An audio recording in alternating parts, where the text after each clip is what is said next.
استاذ وليد فراج الاعلامي السعودي بيتريق على الكره المصريه وبيقول لك اصل هناك ما فيش الا الاهلي والزمالك والدوري السعودي ما بيتفرجش على الا اهل بلده. ما هو انت اديني مليارات زي اللي معاك وانا رايح اجيب كريستيانو واجيب بنزيما وهشتري العالم كله. الاهلي اللي انت بتتريق عليه ده مديك 4 في كاس العالم للانديه بالحارس الثاني بتاعه اللي اسمه علي لطفي، ولولا تهاون اللعيبه النتيجه كانت هتبقى 14. كان هيخلوا الهلال يبطل يروح كاس العالم للانديه. الاهلي ده عنده 25 بطوله قاريه قد الدوري السعودي كله اللي عنده 15 بطوله قاريه. الزمالك ده عنده 13 بطوله قاريه وراح كسب الهلال في السعوديه، ومن لسه من ايام اقوى فريق متكون بفلوس ضخمه في الدوري السعودي متعادل مع الزمالك اللي هو ثالث الدوري المصري في الدقيقه 90. انت صعب بص تعمل اللي احنا بنعمله، انما سهل بفلوسك تروح تجيب كريستيانو وتجيب مش عارفه مين وتودي وتجيب براحتك، انما عمر القرعه ما هتبقى بشعر غيرها. احنا عايزين نشوف لك انت لو قعدت 1000 سنه 1000 مش هتعرف تطلع لعيب زي صلاح. انا عمري ما شفت لعيب يا جماعه سعودي محترف مثلا في اوروبا. انا النهارده عندي يا عم الحاج عندي محمد صلاح. كره سعوديه ايه اللي انت بتجيب سيرتها؟ ما تخلونا يا جماعه اخوات واشقاء بعيد عن الكوره، عشان الكوره انتوا بتحسوا جنب المصريين دايما او جنب الدوري المصري هتفضل طول عمرك تحس بنقص، لان الاهلي والزمالك دول ده طب اسال جدودك الاهلي والزمالك دول بيلعبوا كوره من سنه 6 من قبل الميلاد. في بلاد اتبنت، بلاد في قارات كبيره الاهلي والزمالك تاريخهم قد البلاد دي كلها. انا مش عايز اقول لك مين ولا مين ولا مين. انت لسه اروى الياباني بطل رابع الدوري الياباني من شهر ونص بالظبط ولا من شهرين، واخد كاس دوري ابطال اسيا وهو رابع الدوري الياباني من الهلال اللي انت بتتكلم عليه والدوري السعودي.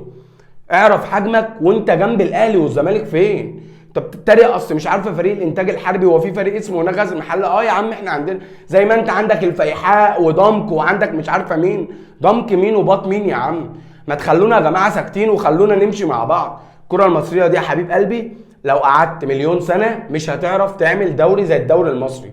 ما هو انا قلت لك انت دايما هتحس جنب الاهلي والزمالك واقسم بالله هتحس جنبهم ان انت قليل.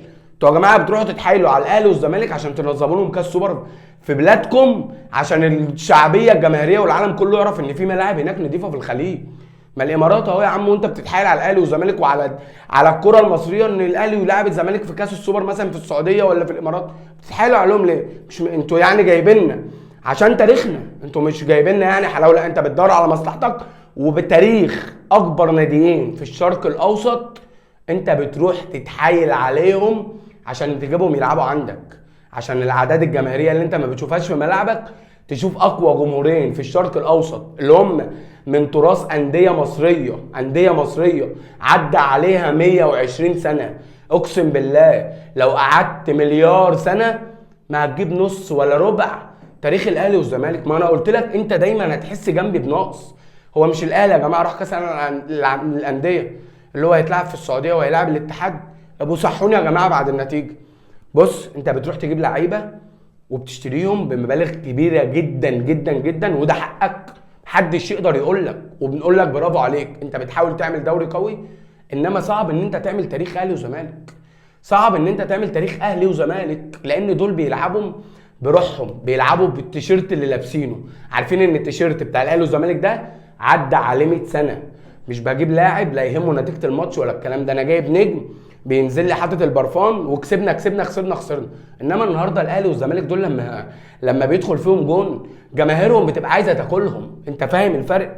الفرق كله في الشغف، في الانتماء ده لمين؟ للفريقين اللي ليهم 100 سنه في الشرق الاوسط. اكبر فريقين في الشرق الاوسط لعبوا كوره. يا عم ما انا مش عارف برضه افهمك ازاي. بص خليك في الدوري بتاعك وافرح ان الدوري السعودي قوي قوي قوي قوي وان انت عندك نجوم العالم، وما تجيبش يا عم سيره الدوري المصري اللي ما بيتفرجش عليه غير اهله والكلام ده.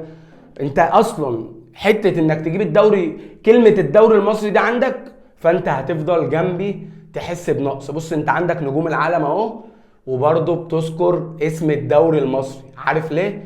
عشان عمرك ما هتعرف تعمل او تجيب اسم الاهلي والزمالك اللي هم كتاريخ اقسم بالله بدوريك. انا بقول لك الاهلي عنده 25 بطوله قاريه، حضرتك دوريك السعودي كله عنده 15 بطوله قاريه. افهمك ازاي؟ بص التاريخ والضعف اضرب في الارقام. الاهلي ده راح خد دوري ابطال افريقيا من قلب المغرب اللي طالع منها منتخب وصل نص نهائي كاس العالم. انت فاهم يعني ايه؟ الاهلي والزمالك دول يا حبيبي اوعى تلعب معاهم خالص، اوعى تجيب سيرتهم خالص. شاء من شاء وابى من ابى، الاهلي والزمالك دول هيفضلوا بص هما اللي فوق الخليج وفوق العرب وفوق كل الكلام ده. بره يا حبيب قلبي ما حدش يعرف ان في دوري سعودي لما كريستيانو راح ونيمار بدا يرايح اهوت وماني والكلام ده. انما امشي كده يا حبيب قلبي بره بتيشيرتات الاهلي والزمالك في اي بلد خلقها ربنا على مستوى كوكب الارض، هتلاقي الناس عارفه ان ده تيشيرت الاهلي وان ده تيشيرت الزمالك اللي هم اكبر فريقين في الشرق الاوسط. لو الفيديو عجبكم انزلوا اعملوا لايك واعملوا سبسكرايب، استنوني في الفيديوهات الجايه كتير.